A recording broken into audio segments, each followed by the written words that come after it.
আমি কালকে রাতে একটা মুভি দেখি। মুভিটা দেখার পর আমার কাছে মনে হলো যে এই মুভিটা নিয়ে যদি আমি কথা না বলি তাহলে এটার প্রতি এবং আমার যারা রেগুলার অডিয়েন্স তারা একটা ভালো মুভি থেকে বঞ্চিত হবে। আমি তো মাঝে মাঝে অনেক সিনেমাই রিকমেন্ড করি যে এই সিনেমাটা দেখো, এই সিনেমাটা ভালো হবে। সো ভাবলাম আমি যেহেতু মুভিটা দেখেছি, হজম করেছি, সো যারা আমার অডিয়েন্স তাদেরকেও একটু রিকমেন্ড করি, তোমরাও একটু হজম করো। নর্মালি আমি মুভি যেভাবে রিভিউ করি আমি এই মুভিটা সেভাবে রিভিউ করব না। আই মিন একটা মুভির স্টোরি প্লট নিয়ে কথা বলি, একটা মুভির টেকনিক্যাল পার্টগুলো নিয়ে কথা বলি, এছাড়া আরো অনেক বিষয় থাকে যখন একটা মুভি রিভিউ করি তখন সেগুলো নিয়ে কথা বলতে হয়। বাট এই মুভিটা রিভিউ করার সময় আমি শুধুমাত্র সবার অভিনয় নিয়ে কথা বলবো। এই মুভির কাস্টিং এ রয়েছে জয় চৌধুরী, ঢালিউড কুইন অপু বিশ্বাস। আমি জানি না তাকে কেন ঢালিউড কুইন বলা হয়। যারা অপু বিশ্বাসের ফ্যান রয়েছেন তারা আমাকে অবশ্যই একটু কমেন্টসে জানাবেন যে তাকে কেন ঢালিউড কুইন বলা হয়। সো মুভির কাস্টিং এই পর্যন্তই। এই সিনেমার ট্রেইলার আমার চ্যানেলে হয়তো রিভিউ দেওয়া আছে। সিনেমাটা যখন সিনেমা হলে রিলিজ পায়, আই থিঙ্ক আমি এরকম অনেক নিউজই দেখেছিলাম যে এই সিনেমাটা সিনেমা হলে বসে অডিয়েন্স 30 মিনিট বা 40 মিনিটের উপর দেখতে পারেনি। এই কথাটা যদি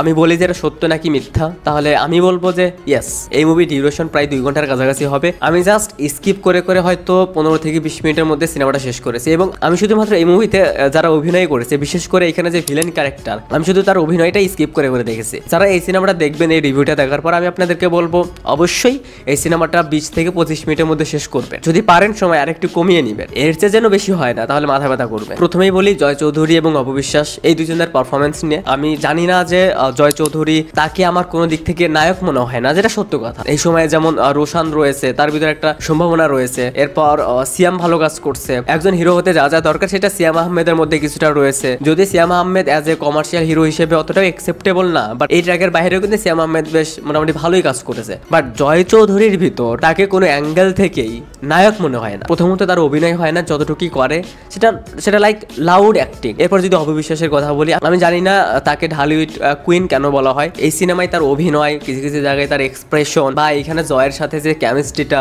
একদমই জমেনি। এরপর এই মুভিতে কিছু গান রয়েছে। প্রথম দিকে একটা গান শুরু হয় যেখানে গ্রিন স্ক্রিনের দারুণ একটা কাজ দেখা যায়, সেটা অতি জঘন্য। এরপর যাকে নিয়ে কথা না বললেই নয়, এখানে যে ভিলেন ক্যারেক্টার, যে অ্যান্টাগনিস্ট, উনি মূলত একজন হ্যাকার, যিনি কিনা মেয়েদের পার্সোনাল ভিডিও, একজন ওয়াশরুমে গোসল করছে সেই ভিডিও ফুটেজ গুলা দিয়ে সেই মেয়েদেরকে ব্ল্যাকমেল করে।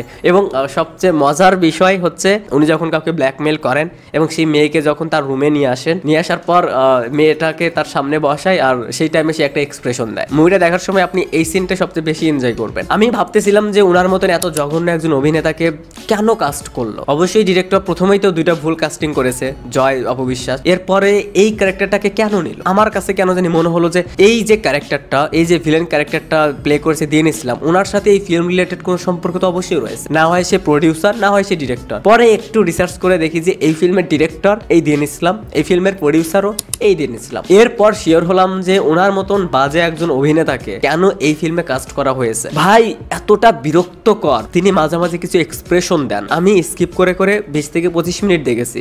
আই মিন তার সিনগুলাই বেশি দেখেছি। এতটা বাজে হতে পারে এই ক্যারেক্টারটা নিয়ে যদি আপনি বেশি ভাবতে যান, বেশি দেখতে যান, আপনার মাথা ব্যথা করিয়ে দিবে। ভাই আমি এর থেকে অনেক ভালো অভিনয় করতে পারি। যেহেতু এই সিনেমাটা আমি 20 থেকে 25 মিনিট হজম করেছি, সো ডিয়ার অডিয়েন্স, আপনাদেরকেও আমি হাইলি রিকমেন্ড করব এই সিনেমাটা দেখুন। অবশ্যই স্কিপ করে দেখবেন, পুরোটা এত সাহস দেখাতে যাবেন না যে আমাকে পুরো সিনেমাটা শেষ করতে হবে। স্কিপ করে করে 15 থেকে 20 মিনিট দেখবেন এবং এই যে ভিলেনের যে পার্টটা, এইটুকু শুধু বারবার দেখ। সো এই সিনেমাটা আমার কাছে থাকবে, সরি রেটিংটাও দিতে পারতেছি না। একটা সিনেমাকে রেটিং দেওয়া যায় বাট ডাস্টবিন কেনা।